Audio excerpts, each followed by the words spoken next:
Welcome back to the show for caregivers, about caregivers, hosted by a caregiver. This is Hope for the Caregiver. We're glad that you're with us. If you want to be on the show, 877-655-6755. We're here to help you take it easy. And thank you for that count of Mighty Disco. Hey. Just got that Fonzie thing going here.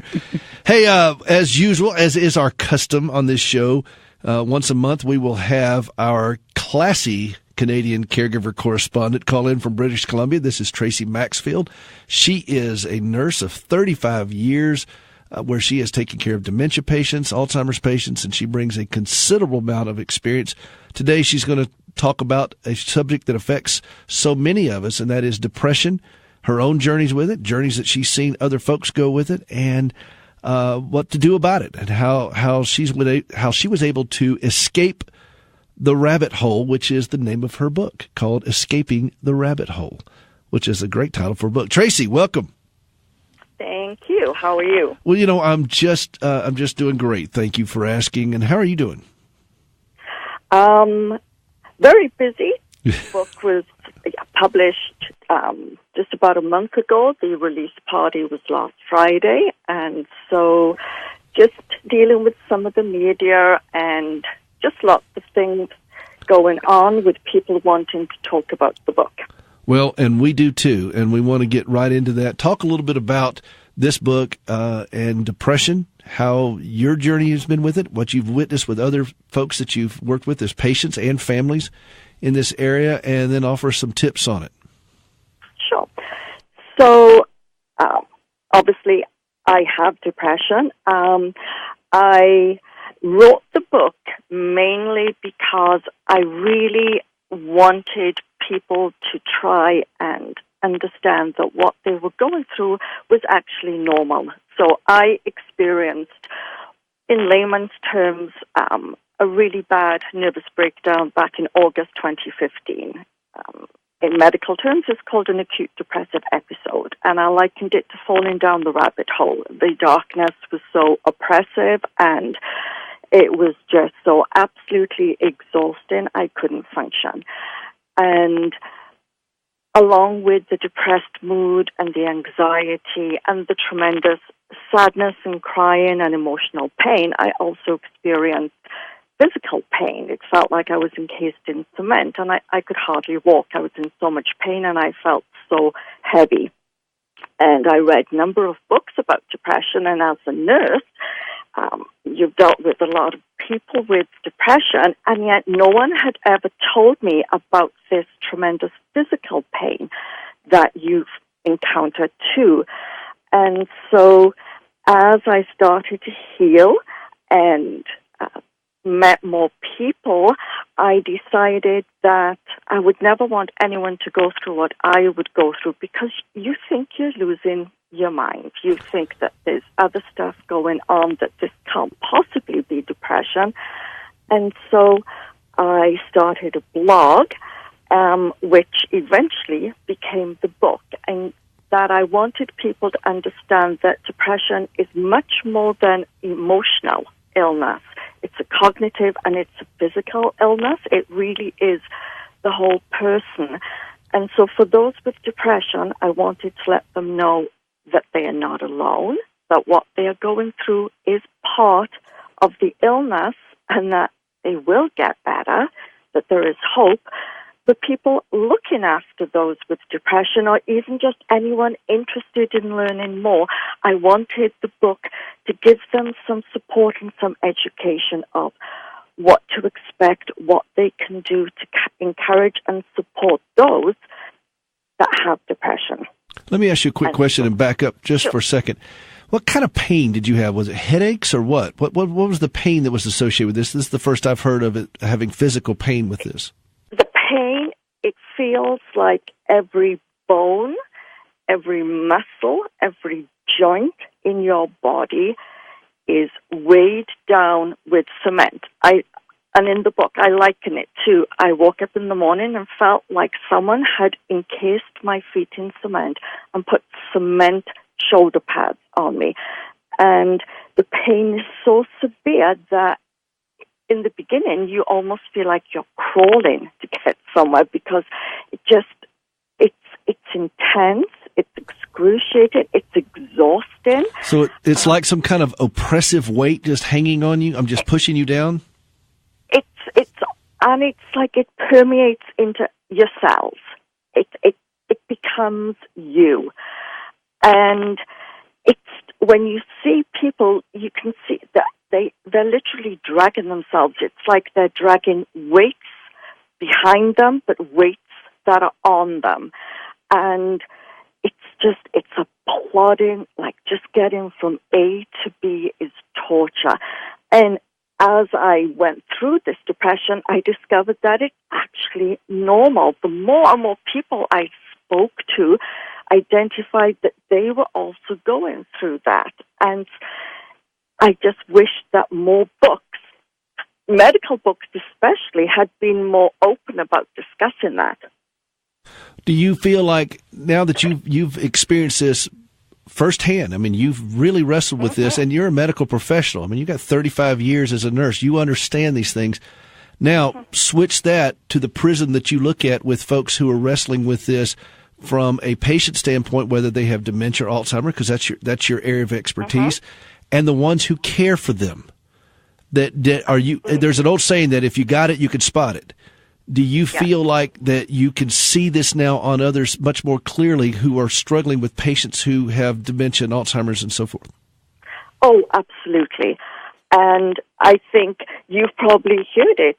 It's not uncommon for many, many caregivers to experience some level of depression.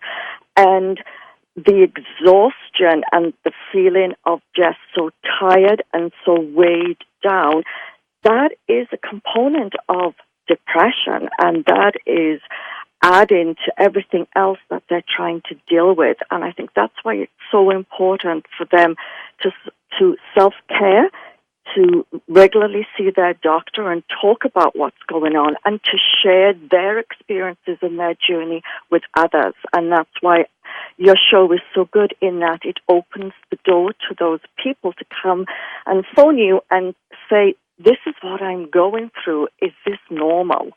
I think that's the thing that we get into as caregivers, is we're so isolated that we don't think what we're going through is normal, and it frightens us to expose that. And you coming on here and sharing your own journey with this as a healthcare professional and just as an individual as a patient who has struggled with this, it bolsters up the courage of folks to come through and get help. One of the things we talked about in our caregiver tip of the day earlier this hour was seeing your own doctor, getting some help professionally for yourself. Absolutely. And yet so many caregivers will not do this. They will not go see their own doctor. They think they're just going to white knuckle it, get their loved one through this, whatever. Maybe they're going to just say, well, we'll tough it out for 5 years until, mom or dad dies, and then we'll worry about the rest of it.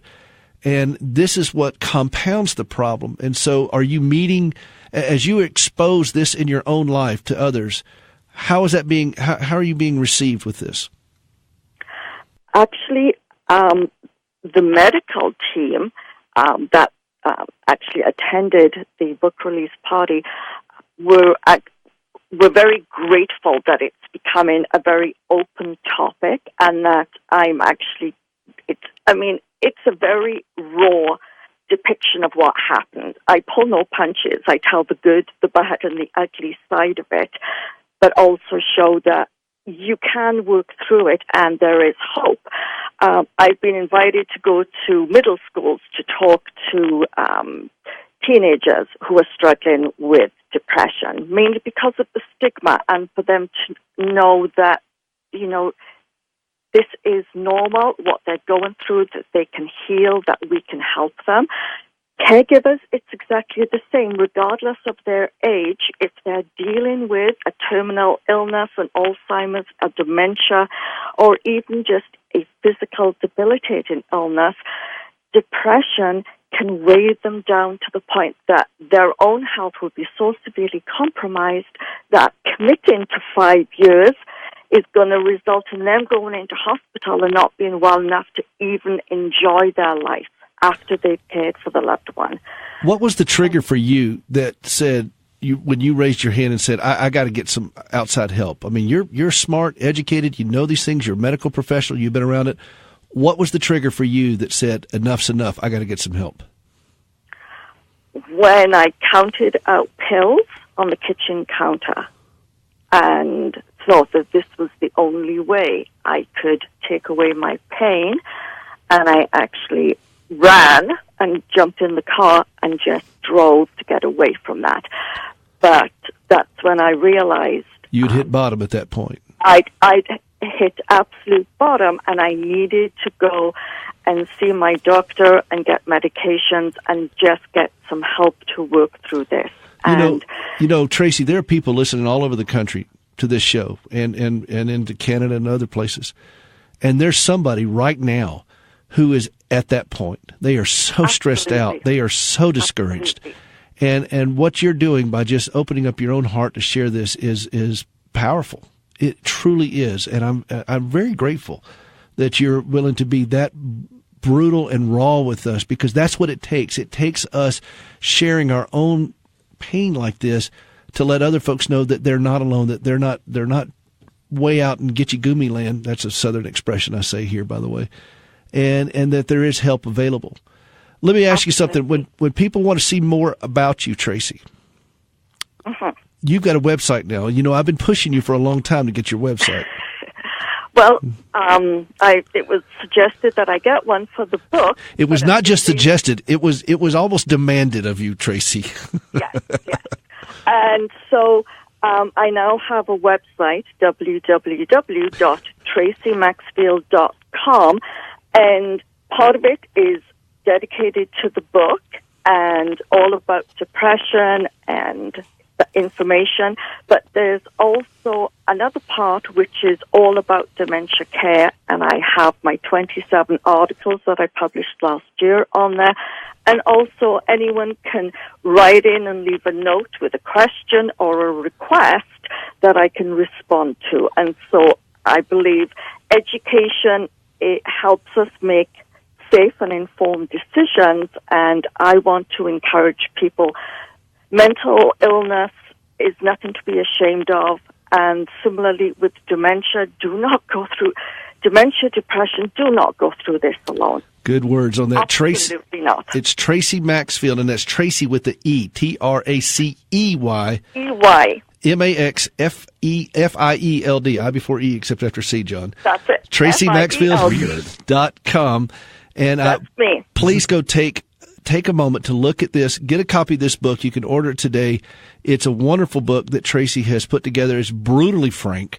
And that's what we need as caregivers, is to come together and just open up our chest in this safe environment. That's what we're doing on this show, and we're so glad. Tracey, as always, I thank you for this, and I will see you next month on the show. Sounds good. All righty.